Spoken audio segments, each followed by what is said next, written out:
Welcome back, beautiful tri-state area. You're listening to A Moment of Zen right here on 710 WOR, the voice of New York, iHeartRadio. I'm your host, Zen Sams.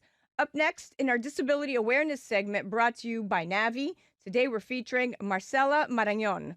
At 20 years old, she survived a fatal car accident that killed her boyfriend and left her paralyzed. She's a powerful activist for disability inclusion, a woman well known for her solo traveling while utilizing, you guessed it, a wheelchair. Now, in February of 2020, she became the first Latin disabled woman to climb Mount Kilimanjaro. She's a pioneer and advocate for exoskeleton technology, and a technology that you guys have probably heard about or not heard about, but I'm going to appease you. It's a technology that helps people with spinal cord injuries to walk again. She owns the Brave Woman Shop brand, where she donates funds to help underprivileged children and young adults with disabilities around the world. Now, through her journey of a Brave Woman brand and very large social media following, she teaches others how they can access the world's most amazing places as well as their own communities more accessibly.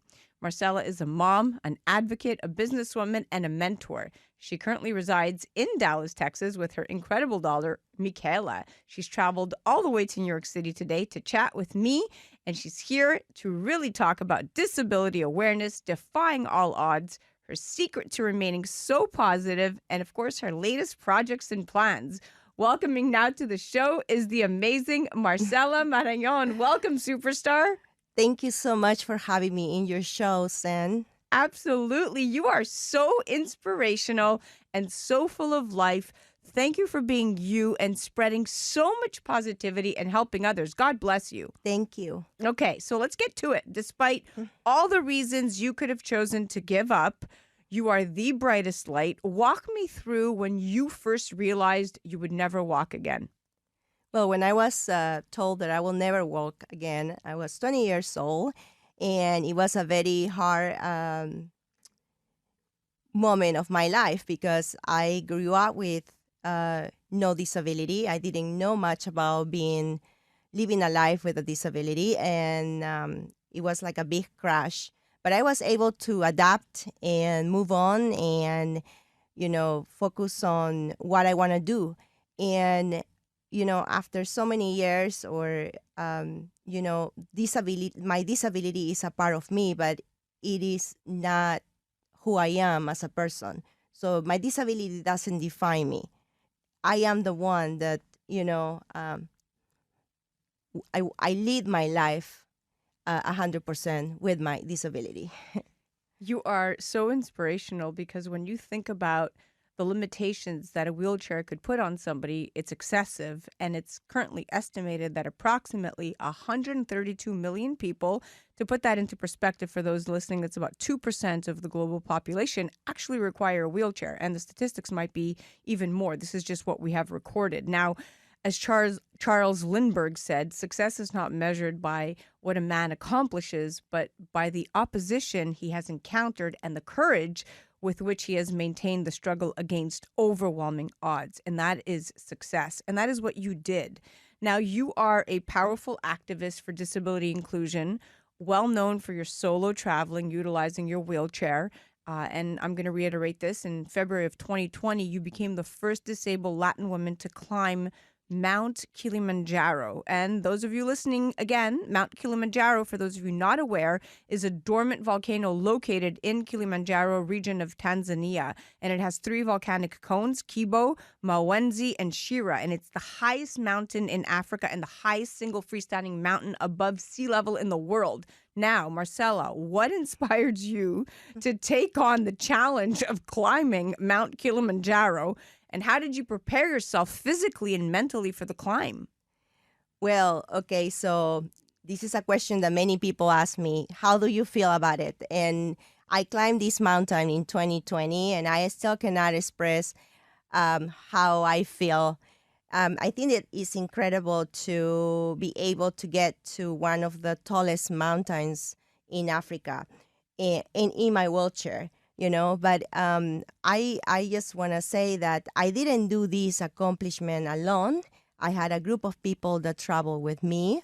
I climbed it with 3 other disabled people, and And I feel like, sometimes when we want to achieve something, like a goal, it takes a village. And this is this climbing was to send a message to the world that the world is better when it's accessible for all. So, and that was like my goal when I got there. That was the purpose. I mean, I had to prepare physically. I mean, I had to work out a lot. Mentally, I am very strong, so didn't have to. I didn't have a hard time with that. But I think that the hardest part of me climbing the mountain is give up my independence sometimes, because there were parts of the mountain that were so steep, and I needed my porters and my guides to help me with the wheelchair. And sometimes I feel like, no, I wish I can do this, myself, but it was very hard, so I had to give up this. And also, the lesson that I learned is that to learn to trust people, like, and that's what one of the things that I learned. I learned to How to trust put your people. trust in the people around you. Yes. Yes. And also, one of the things is like when we all work together, It takes a village. It takes a village. And it's interesting because it's your Peruvian background. It takes, that strong will to succeed, and also sticking together in your Peruvian culture. That it takes a village motto goes a very long way, because that's how things are done in Peru. It takes a village, and you have that mentality, and you've done it, and you've carried through, and you have done an incredible job and made a lot of people proud. Now, given the unique challenges you face, what advice would you give to other disabled individuals, regardless of their background, who aspire to take on extraordinary challenges?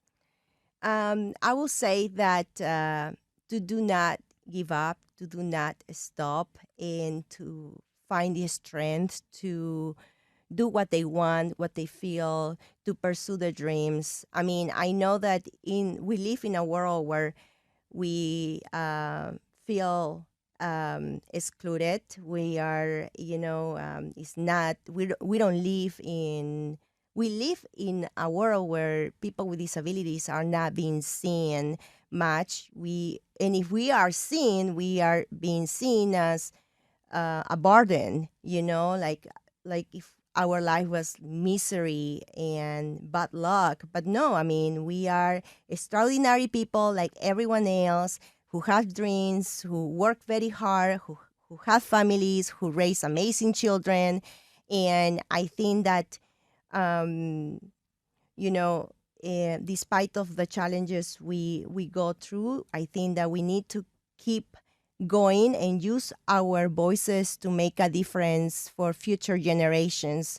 Because if we get stuck and we stay on a stage where, well, nothing is going to change, the world doesn't accept us, we will never do anything. We will never accomplish anything. But my advice is just to keep moving forward, to grieve, to cry as much as they want, and once they're done with that, go to trek through. Yes. Now, it's true, because the tests we face in life's journey are not to reveal our weaknesses, but to help us discover our inner strengths. Yeah. And we can only know how strong we are when we strive and thrive beyond the challenges we face. Yes. And all the energy in the universe is evenly present in all places at the same time. We don't get energy. We, in fact, release energy. And the triggering mechanism to release energy is desire. When you have strong desire to do something, you will always have the energy to do it. And that's what you've done. Now, you're a huge proponent of exoskeleton technology, a powered exoskeleton, also known as powered armor or powered suit, or for those of you out there listening, augmented mobility, is a mobile machine that is basically wearable, powered by a system of motors and hydraulics that delivers part of the energy for limb movement. Tell me about your involvement with this tech. I know you've been testing this out since 2017, and what you're hoping to accomplish. Well, I've been testing this technology since 2011.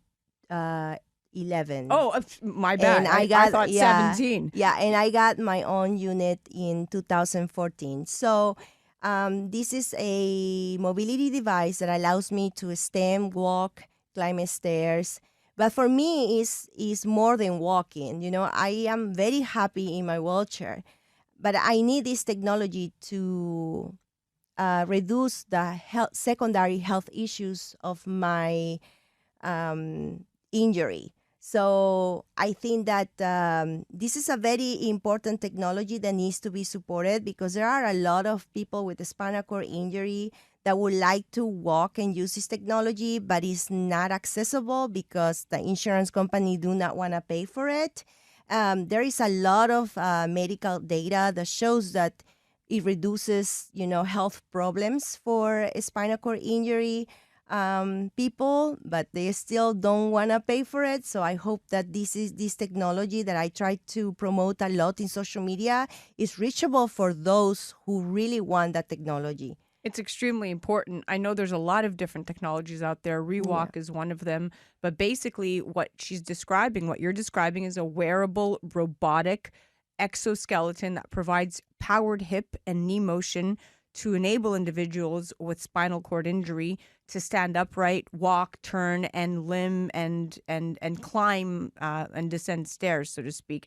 But there's a few of them that are out there. I think one of the first exoskeleton to receive FDA clearance for personal and rehabilitation use in the United States may have been, in fact, Rewalk. Yes, I'm not Rewalk sure. is the leading exoskeleton device. Yeah. And now yesterday, actually, I was with this is like a fresh new technology from France that just moved to New Jersey. And this exoskeleton is amazing because it will not only change the life of people with spinal cord injuries, but also will, do a stroke patients or any other disabilities. So I was game changer. Yeah, it's a game changer. So I was here, filming with them a campaign. So I can promote it. I love exoskeleton technology. And like I say, it's more than walking.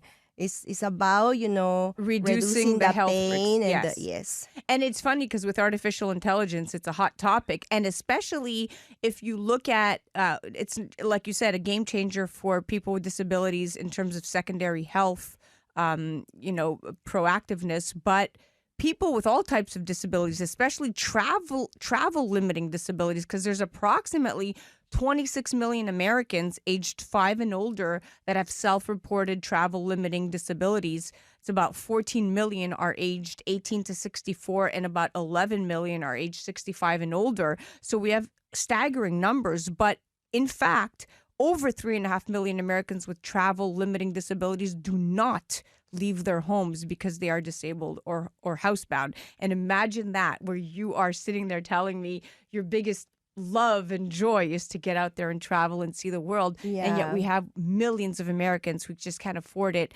because of their disability. Now, how do you envision your achievement inspiring and empowering future generations of people with disabilities? Well, before I ask that question, I just want to say that, if we don't get out of home, it's because most of us don't want to deal with the inaccessibility in places, okay? And we really, live in a world where we are excluded. In U.S. is one of the number one countries in the world, so I'm very privileged to live here and don't deal with that. But I mean, if you go to other countries, just you explore in a wheelchair, it's very difficult, and you can see like the culture do not accept people with disabilities and do not worry and do not want to do any changes to improve their quality of life. Also, we have to, like on traveling to, the airlines do not treat us well. Yep. So they break our wheelchairs. They do not give us the customer service that we deserve. And I don't understand why, because we also paid our ticket like everyone else. And it's a headache dealing with airlines. So many people, would love to travel the world, would love to do so many things, but it feels like, some of them feel stuck because they don't want their wheelchair to be damaged. Yeah. They don't want to go to Are a you restaurant. listening, airlines out there? JetBlue, Yes. United, all of you out there, please make sure you have disability inclusion as part of your top priority. Now, what current projects are you working on? Because I want to be mindful of the time. Okay, so I am working, my project is in Tanzania. My friend Teresa, who is a doctor in Germany, and we want to build a recovery center for children with birth defects. And it's going to be amazing because this is a place where children will get, aftercare. They're going to receive educational advice on how to live with a disability. Also, it's going to be a place where the parents with these children can be educated on how to take care of them. And most of these kids have a spina bifida and hydrocephalus. And I was there last time. I was a month ago or a month and a half ago, and I was able to interact with the families and meet the children and really see what they need. And I am I'm working on this project where I can help fundraise the money so we can build these for these kids. Beautiful. Do we have a website? Do we have a name? Yeah, well, I'm going to release everything in August. So actually the Brave Woman shop, my brand is my merch brand.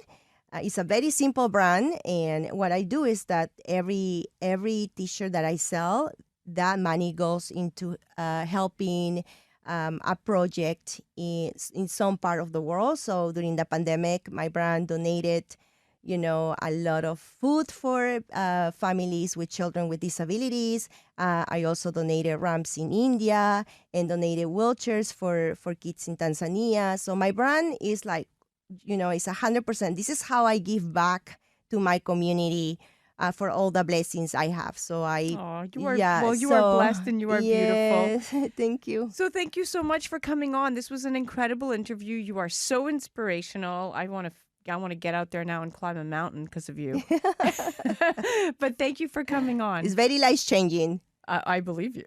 I see you. Now, listen, guys, you definitely have to check out Marcela. She's incredible and nothing is impossible. The world itself says, I'm possible. And if you look at Audrey Hepburn's quote, you can literally spell it out for yourself. I'm possible. It's not impossible. Remember, if you can find a path with no obstacles, it probably doesn't lead anywhere. Most paths have a lot of obstacles. And more importantly, that was our disability awareness segment brought to you by Navi featuring Marcela Marañon. Definitely check her out at the Journey of a Brave Woman. That's her Instagram handle. You can also go directly to the brand at the Brave Woman Shop. Definitely check her out. She's the first Latin disabled woman to have climbed Mount Kilimanjaro. You're listening to A Moment of Zen right here on 710 WOR, the voice of New York, iHeartRadio. We'll be right back after this.